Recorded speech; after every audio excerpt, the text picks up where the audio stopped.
Hello, Nago Rep. My name is Pearce, and I am beyond thrilled to be connecting with you today, albeit virtually.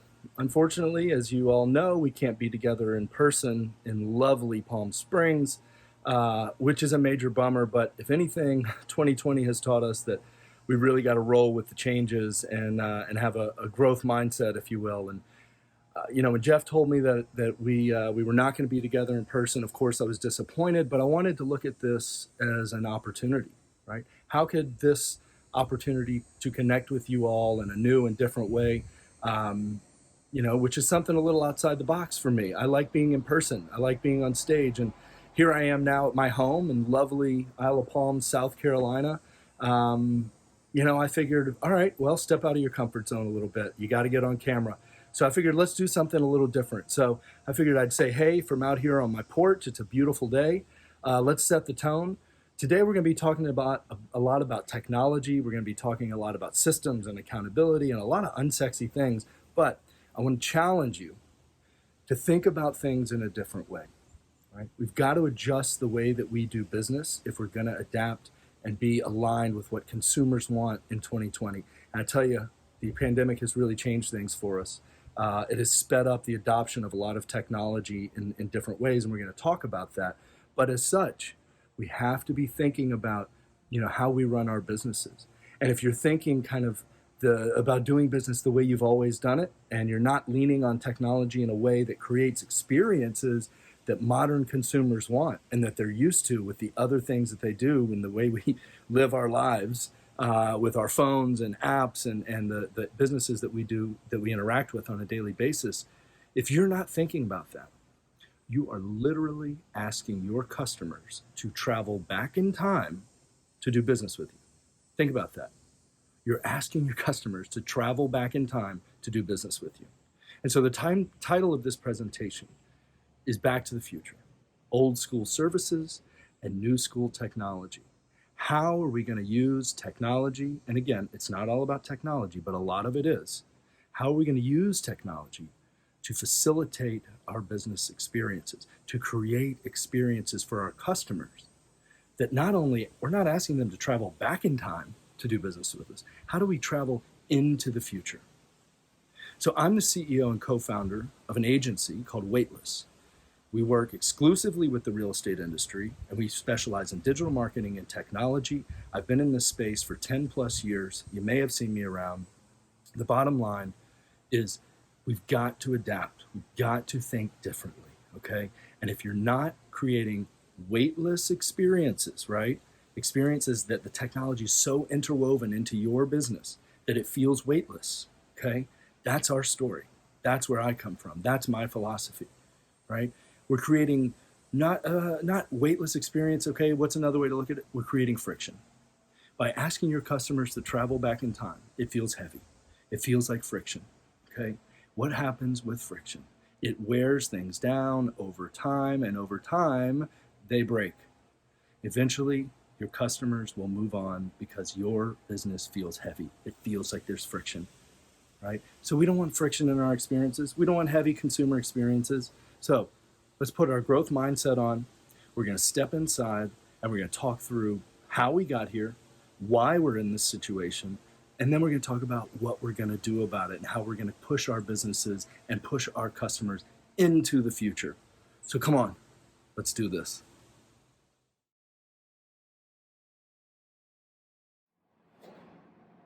So as promised, here we are inside my home, but I do want to preface this by saying I literally just moved in. I don't really have the setup that I would like, but I tried to finagle some things and create at least something visually appealing, but you may not even be watching. You may be just listening to this. You may be cooking or taking a shower or driving. Either way, hopefully the content is what matters, and that's what you're here for. So that being said, as I said, we're not going to ask our customers to travel back in time anymore because that creates friction, that creates heavy experiences, right? We want to create weightless experiences, frictionless experiences, because friction creates things that break down and our customers get frustrated, and that erodes trust. It erodes a lot of the things that ultimately are not good for business, right? So ultimately, we're creating smooth, weightless experiences for our customers that are commensurate with the expectations they have of doing business in the world today in 2020. Now, yes, the pandemic has absolutely changed things, right? We're going to talk about that. But if any of you were here last year and saw me in Palm Springs, I spoke a lot about some of the things I'm talking about. So there's some core concepts here that haven't changed. Okay, now if you think about companies like Zillow and Redfin, Opendoor, Compass, massively funded, tons of money in the bank. Last year I talked about, good enough is not good enough, right? If you think about these companies, that if you think your tech or your marketing is just good enough and you're not really focusing on being the best, do you think you're going to compete with those big players like Zillow and Redfin and Opendoor and Compass? Absolutely not. Have they been harmed by the pandemic? Sure, everybody's been affected. But the bottom line is those companies have got the cash reserves to keep going. They're iterating. They have hundreds of millions of dollars for their technology. How are you competing with that? You can, and we're going to talk through that. But it takes more than just the tech, don't get me wrong. But the bottom line is you can compete. All right, and you compete by creating experiences that are commensurate with those types of experiences that those companies are offering, right? And I'll say this, there's a guy named Chris Lindahl. He's a mega agent and team in the Midwest. And I heard a great podcast that he said, the people you're competing with, it's not from within the industry. In a consumer mindset, you're competing with Amazon, Google, Uber, DoorDash, Starbucks, Shipt, Instacart, right? You're competing with the companies that we all interact with on a daily basis. They're creating the experiences through their apps and through the things that they do and the way that they do business, right? And I even talked about this last year, right? You're competing with the expectations that they're creating for consumers. So take a step back and think about yourself. When you're doing business with yourself, does it feel commensurate with doing something with Amazon or getting an Uber or Instacart, and getting your groceries delivered? Things have changed. So if you're not thinking about that, it's not just Zillow and Opendoor. It's Amazon and Google and Starbucks and Uber and all these companies that are changing the way that we interact and just do life, right? So I want you to take a step back and maybe even secret shop yourself. Because what are these companies offering? Okay, it comes down to three things. Convenience, certainty, and transparency, right? So let's think about Amazon just for example. You open it up, you search for the thing you want, you click buy it now, done. How simple was that? Think about it. Once you do that, it was convenient, you saw the price, you clicked buy now, you know how much it was, so you're certain, okay? Now, do I want to know where it is and is it being shipped to me? Transparency, right? It's just as simple as that. Convenience, certainty, transparency. Domino's Pizza, same thing. Open the app, click the order, it's on the oven, I see what's happening, it's convenient, I know when it's going to arrive, and I see the whole process. It's transparent. Is your real estate business that convenient and certain and transparent? Right? So it makes sense how something like an iBuyer movement might start to take shape, right? Because it's convenient, it's certain, and it's transparent. And in the pandemic, it may even be more of a compelling option for somebody, and we'll talk about that in a second. But the bottom line is, it doesn't just come down to technology, right? But technology mixed with systems and accountability, and we're going to talk about that in a bit. Technology is literally the only way to facilitate an experience for your customers that is in alignment with things like Amazon and Zillow and all these other companies, right? You have to be thinking about it. There's no more nice to have. It is a must have. If you're not using tech, you simply will not create experiences that are commensurate with the rest of the world, okay? You're not going to be able to scale. And you're not going to be able to build trust, right? Tom Ferry says, you're all about scaling trust. Well, heavy, frictionful experiences create, they're not experiences that create trust, right? Over time, they break down, right? That's not good. So one thing I want to think about as we're talking about time travel, right? Remember, we're not asking our customers to travel back in time. The studies are showing that during the pandemic, so how has the pandemic affected all of these things? The studies have shown that during the pandemic, adoption of e-commerce technology has accelerated 5 years in 5 months. Let that sink in for a second.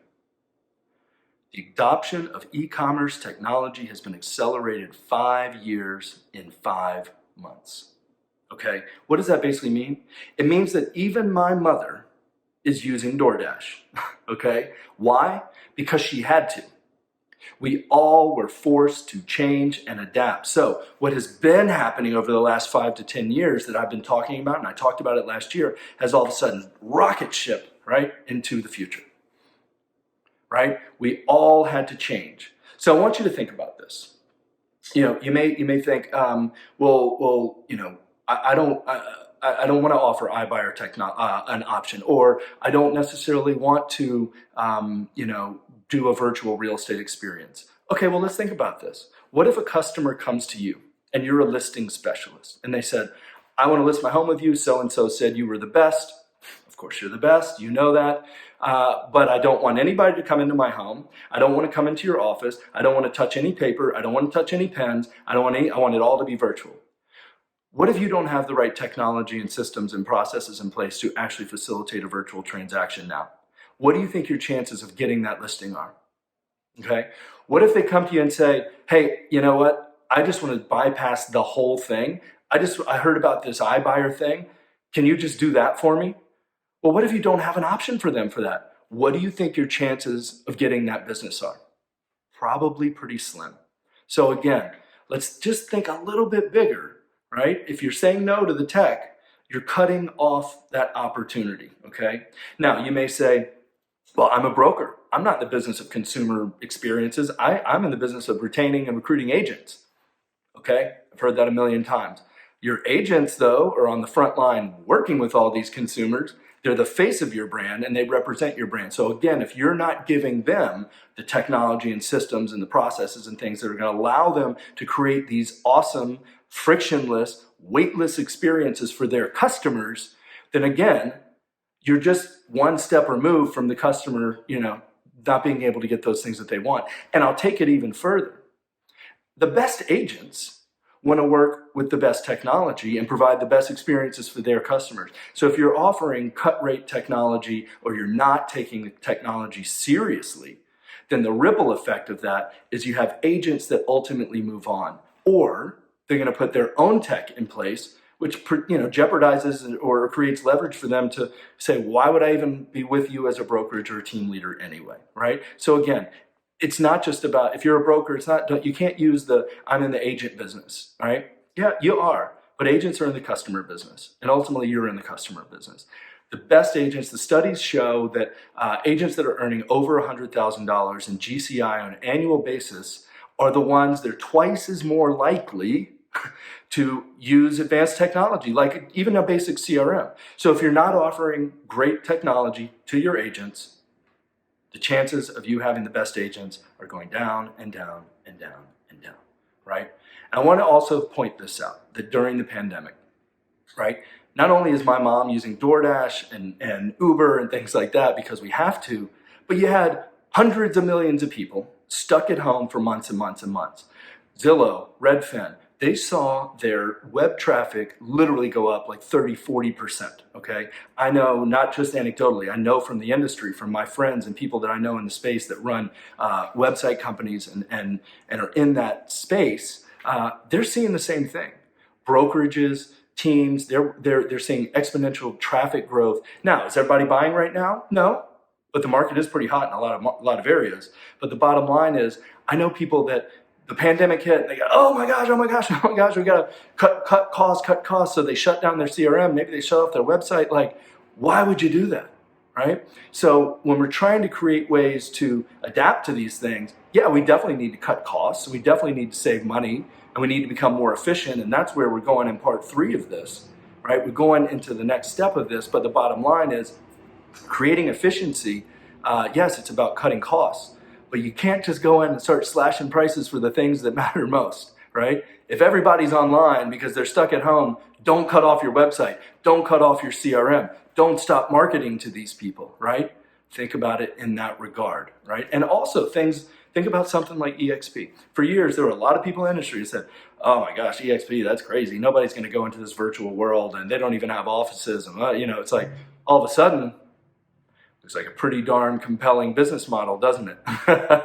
Right? So it's interesting how perspectives change over time and in relation to the things that are happening in the world around us. So again, I want to stress, we cannot ask our customers to travel back in time. We've established that. Technology is the only way that's going to power an experience that allows them to propel into the future. So how are we going to do that? Okay? We're going to do that not just with tech. We're going to talk about efficiency.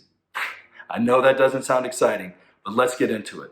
What does it mean to be efficient in 2020, and how does that create compelling consumer experiences that are, again, pushing us into the future? So, efficiency. I know. Ugh, that sounds so exciting and so sexy. Well, I'm here to tell you that we're going to make efficiency sexy again, because efficiency creates opportunities for scalability and scaling trust and scaling growth, scaling our business. Without efficiency, none of this works, okay? So it's not just about the technology. So that's what we're going to break down, the components that I feel go into creating an efficient system which allows you to do all of these things better and grow. Technology is one component of that, okay? Now, what is efficiency? Break it down. It's pretty straightforward. It's the amount of input of energy into something and the output from that, right? So you're essentially creating leverage, right? You want to be able to put as little energy into something to create a maximum output, right? That's really what it comes down to, right? So I am going to put out there that by putting a system in place that we're going to break down and walk through, we're going to be able to create an efficiency or a model that allows us to kind of pull these levers up front that create more maximum output on the back end, right? But it's a system that only works in a specific way, all right? It's not rocket science, and it's not necessarily fun, but, yes, we're in the business of having fun, business of doing business, and closing more deals actually creates more opportunities and more money, which makes things more fun, right? So you're going to have to make a commitment, but again, we're having a growth mindset. So if you're going to compete in this world, we've got to be thinking about how we're going to do things more efficiency, right? But think about it like this. Again, we talked about scaling trust, right? But if we have friction in our experiences, well, friction creates rust, and rust does not create trust, right? As cheesy as that sounds, this is how you've got to be thinking. So, get these things in your mind and use these kind of mnemonic devices to be thinking about how you're going to adapt yourself and your business to this new way of doing things. Remember, technology adoption is sped up 5 years and 5 months. So your business is now operating, if you were operating 5 or 10 years kind of legacy systems in tech, you're now 5 years even further behind. So it's time to get on it, make the commitment, make the change. So how are we going to do this? Well, let's think about this, a day in the life, okay? We've got 2 agents. Agent A, great agent, shows up to work at 8 a.m., sits down, and for the next 2 hours, from 8 a.m. to 10 a.m., that agent is thinking, okay, what am I going to do today? Who am I going to call? What are my appointments? Let me check in on my emails. Who has responded to things? What do I need to follow up with, right? Where are my various transactions? Let me go through all my Post-it notes and open up a couple of spreadsheets and scroll back through my text messages and things like that, right? So by 10 a.m., Agent A has got their day mapped out, and they're ready to get things moving, right? So, great for showing up, being accountable every day to show up on time and put in the work. But let's juxtapose that against Agent B. Agent B comes into the office at 8 a.m., sits down, opens up the computer, and they have a system and technology in place that tells them who they need to call, who they need to follow up with, who followed up with them overnight or yesterday, where their various transactions are in the pipeline. They can see it. They know how much money they're going to be making. They know how many calls they're going to make today. So by 8:15, they're already jumping into the work. Why? Because the technology told them what to do. Top producing agents use technology as a resource, as a team member, as a partner, right? it's a relationship that you have to have, because think about it. If it's just 5 days a week, that's an extra almost 10 hours a week that Agent B is spending doing dollar productive activities versus Agent A, right? They're not fumbling around through post-it notes and spreadsheets and trying to figure out and just kind of like running in circles every day. You can't scale if you're doing that. So Agent B, over time, is going to start to radically get ahead of Agent A, right? Because they're doing things that the technology allows them to service their customers better, right, with technology, right? They're serving their customers better, i.e. they're pushing them into the future. They're not asking them to time travel back in time, right? So Agent A versus Agent B. Think about that day in the life. And what are you doing every day when you sit down, right? Can you walk into your business at any moment and say, what's my ROI? What agents on my team are doing what they're supposed to be doing? Who's making their calls? How many calls does it take to get to an appointment? How many appointments does it take to get to a listing? How many listings does it take to get to a sale? Right? Who's doing what? Where are they doing it? What devices are my people using? What are my customers? How many times have they visited my website? How many times are they responding to my emails? Do I have a system that's sending them emails and text messages while I sleep? Do I wake up and have exactly mapped out what I need to do for my day? Right? All of these things are the things that top producers, top teams, top brokerages are doing, right? It's facilitated by technology, but it's not just the tech. So let's break it down. Let's break down what I think our efficiency model needs to look like, okay?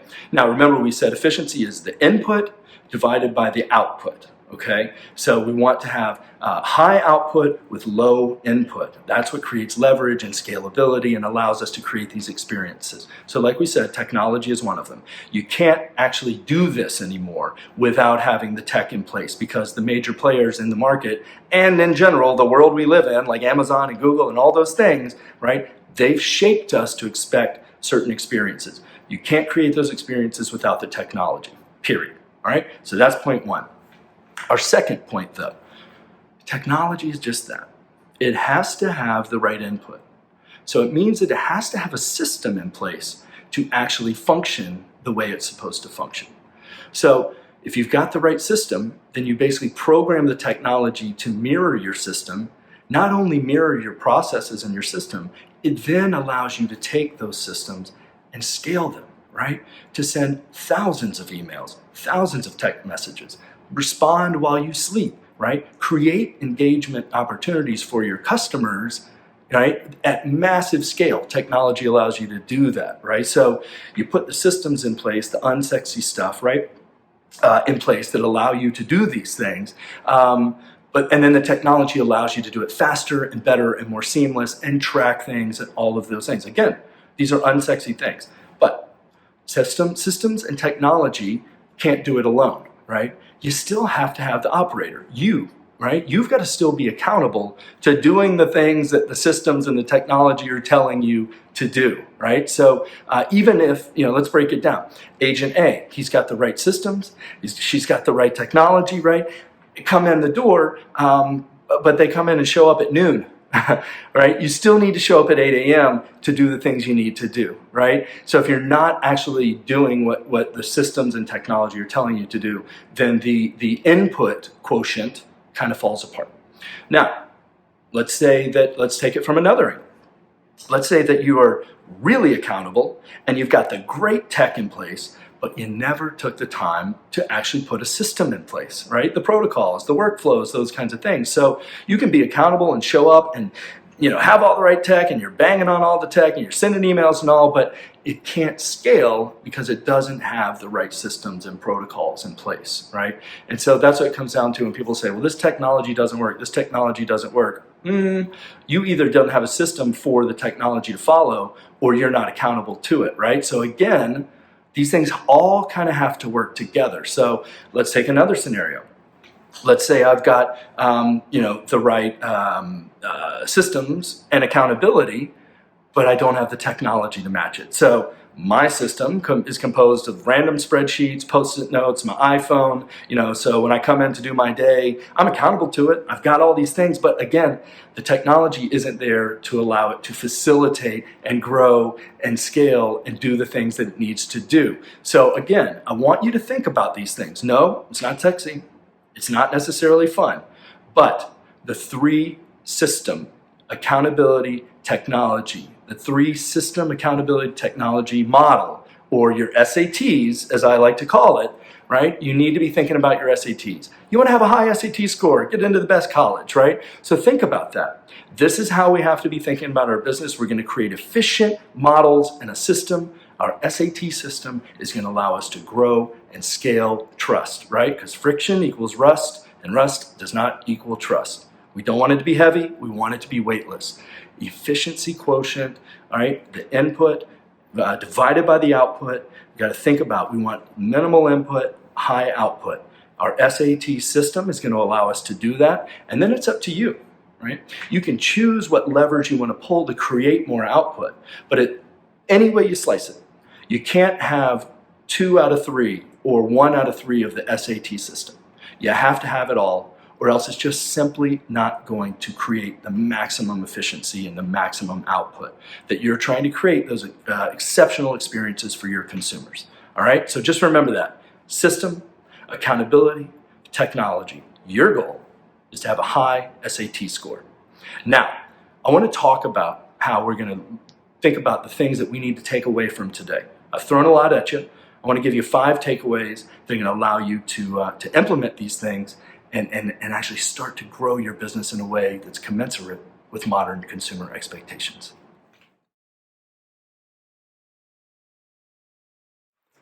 So at the beginning of the presentation here, I told you I'd be giving you some why and some how, and now we got to talk about some takeaways, because I really don't want to just throw a bunch of things at you and then have you go and like, okay, well, what am I supposed to do about all of this? All right, so I'm going to give you 5 takeaways.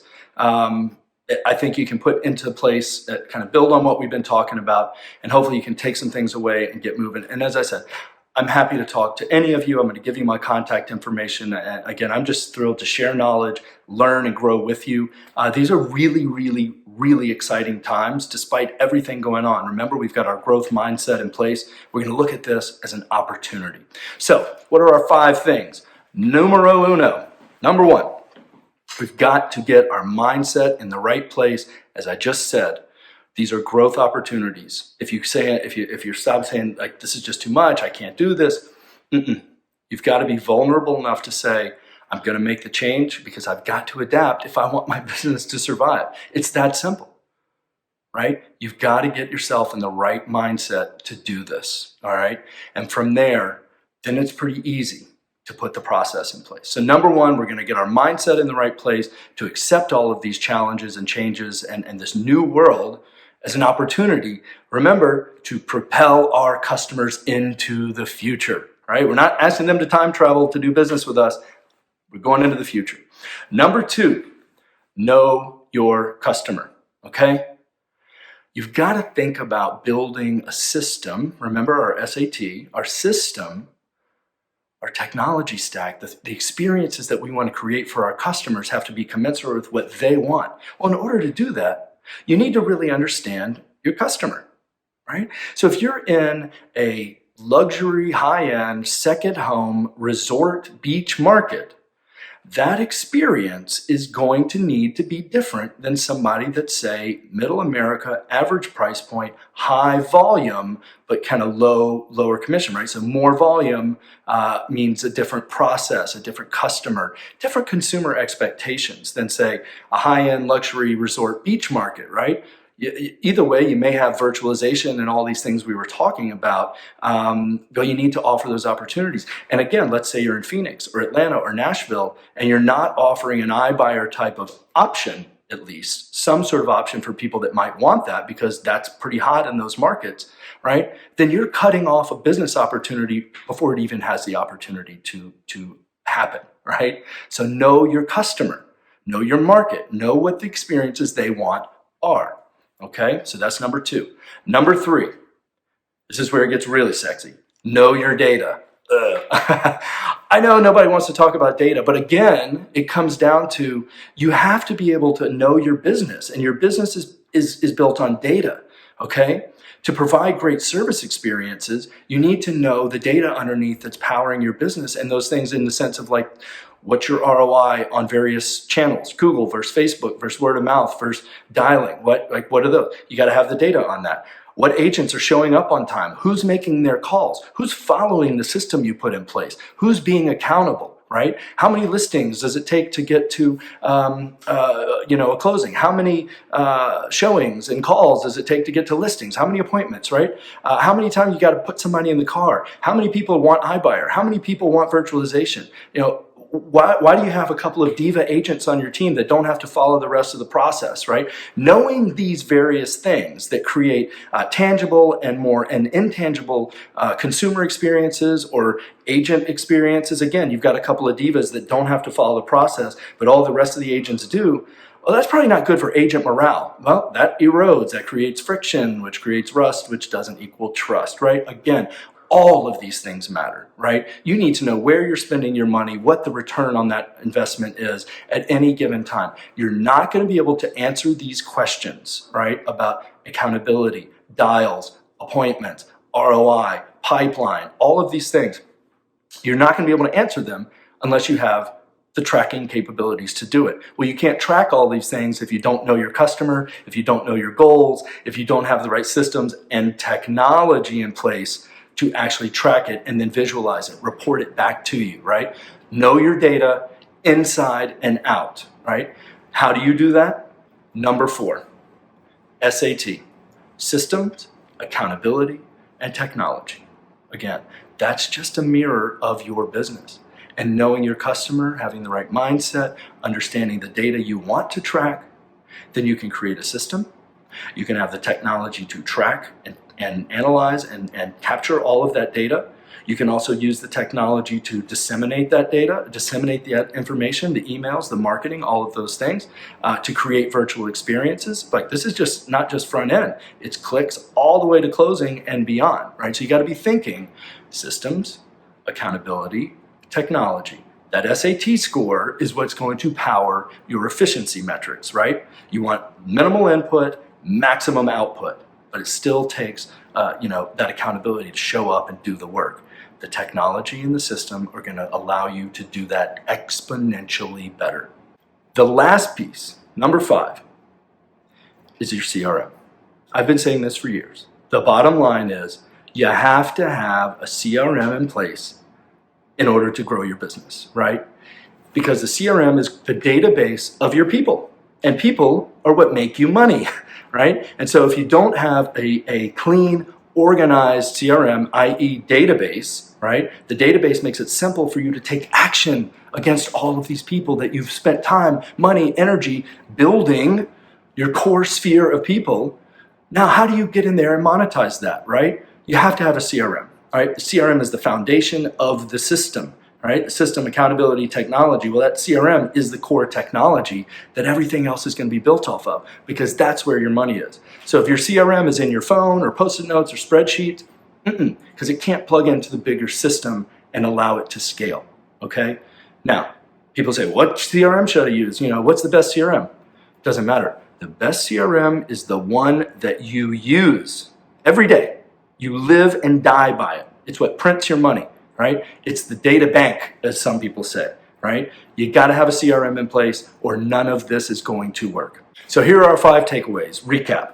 1, we're going to adjust our mindset. This is a growth opportunity. Challenges equal opportunities. Number 2, know your customer. Number 3, know your data. Number 4, we're going to shoot to have a high SAT score, right? We got to get into the best colleges, right? Efficiency, maximum efficiency means you got to have a high SAT score. Systems, accountability, technology, okay? Number 5, use a CRM. None of it works without a base core CRM for everything to come out of. That's where your people are. That's where the money is. All right. So I'm going to leave you with this. It's been an absolute pleasure to be here with you today. Please reach out if you need anything. Here's my email address. Here's my contact information. Come find me. I would love to talk to you about any of these things because I know it's a lot, right? It's okay to be vulnerable. It's okay to say I need help with these things. You're a real estate expert. I'm a technology expert. I go to you for real estate. You come to me for tech. It's okay, right? I'm going to leave you with this. When I was a kid, My dad used to always say something that would drive us nuts. We'd say, Dad, I can't do that. I can't do that. He would always come back and say, can't means I don't want to. Oh my gosh. But it's true. It's very true, right? If you're sitting there saying, I can't do these things. I can't, I don't know what to do. I'm in a tailspin, all this technology, pandemic. I can't. You can't. You've just got to shift into, you've got to want to do it. Do you want to keep growing your business? Do you want to make your customers happy? Do you want to create amazing experiences for them? Then you've got to want it. So let's turn it upside down. Can't means I don't want to. Well, you want to. I want you to. So let's figure it out together.